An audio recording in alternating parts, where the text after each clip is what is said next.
Pour les écritures de régularisation, je vais vous faire une vidéo détaillée prochainement, mais juste pour le moment, juste un survol, une petite présentation sommaire. On va aller dans, une fois on a calculé les amortissements, on sait le montant des amortissements qu'on va mettre dans les charges et dans l'actif, au crédit, vous avez l'immobilisation, vous avez le cumul des amortissements et le net. Les charges payées d'avance, par exemple les assurances. Supposons que j'ai payé l'assurance annuelle au mois d'octobre. Le principe de séparation des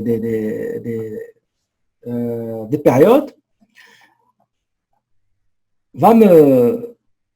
m'oblige à déclarer uniquement octobre, novembre, décembre.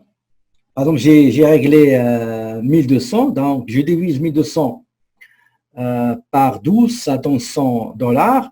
Donc, j'ai pour l'année en cours, j'ai octobre, novembre, décembre, c'est $300. Le reste, je dois le mettre, par exemple, je dois créditer la charge avec les 9 mois qui restent. D'accord? Pour les produits perçus d'avance, c'est la même chose. D'accord? Donc, je vais aller dans entreprise. C'est très simple. C'est pas difficile. C'est la même chose que vous avez vu dans la comptabilité 1. Donc, créer un journal général et vous allez écrire ici, vous allez débiter ce qui sera débité, écrire ce qui sera débité. Par exemple, je vais dire ici, par exemple,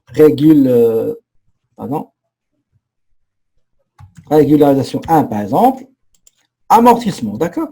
Amortissement. Vous allez venir ici dans la date, vous allez mettre 31-12, 31-12, ici 31-12, vous allez mettre ici, par exemple, le compte qui sera débité, c'est la charge, on va chercher ça. Attendez, ce sera pas long, la charge. Les amortissements. Ils sont là. Amortissement de l'exercice. On va mettre, par exemple, je sais pas moi, 1250, tabulation, et je vais créditer, par exemple, amortissement matériel informatique. Choix 1742, non? Au 41, attendez, 41 jours, 17, 41. Ah oui, attendez, je vais les chercher. Il n'y a pas de matériel informatique. Soit des mobilier de bureau, d'accord, 18-20. Et je vais mettre au crédit 1250. Amortissement, par exemple, véhicule, ici, et ainsi de suite. Par exemple, pour les assurances, voilà, charges prépayées, d'accord? Vous pouvez les changer, vous mettez assurance payée d'avance, loyer payé d'avance, etc. D'accord?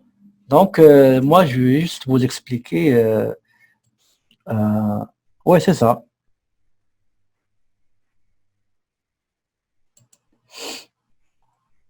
Oui, c'est des charges payées d'avance. Parce que quand vous êtes, par exemple, octobre 2020, vous avez payé du 1er octobre, l'assurance du 1er octobre jusqu'au fin septembre 2021. Les montants payés en 2020, il y a une partie qui concerne un exercice qui n'est pas encore venu. Je suis en train de préparer l'exercice 2020, je dois mettre les charges que j'ai dépensées pour 2000, c'est le rattachement de l'exercice, principe de séparation des exercices aussi. 9 mois ne concerne pas 2020, il concerne 2021, je dois créditer la charge que j'ai fait ici. Je dois créditer les 9000 et débiter charges payées d'avance, d'accord? Même chose pour les produits. Si vous vendez quelque chose, vous avez perçu, par exemple, soi-disant 30 000 $, mais pour des ventes, que vous allez vendre je sais pas moi, dans l'année prochaine, ben non. Il faut mettre les montants. À ce moment-là, on va mettre l'inverse des charges. Donc, on va débiter le produit perçu d'avance, soi-disant sur 12 000. Donc, il y a 10 000 qu'on va recevoir l'année prochaine. Ben, 10 000 les ventes seront débitées par le crédit de produits perçus d'avance. Je crois que vous avez déjà vu ça.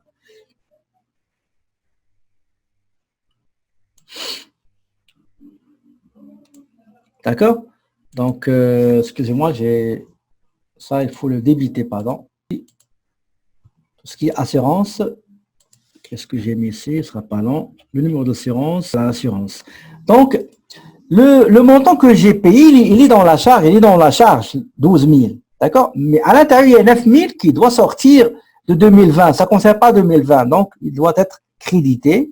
Donc, 9 000 par le billet charge, assurance, paye d'avance, etc. Donc, c'est à vous de personnaliser les comptes. D'accord? Même chose pour les produits perçus d'avance. Donc, on va débiter le compte produit par le crédit des produits perçus d'avance. Donc, c'est comme ça qu'on fait les comptes de régularisation, etc. D'accord? Est-ce qu'il y a des questions, s'il vous plaît, avant d'aller au dernier point qui est la clôture et la réouverture d'un exercice?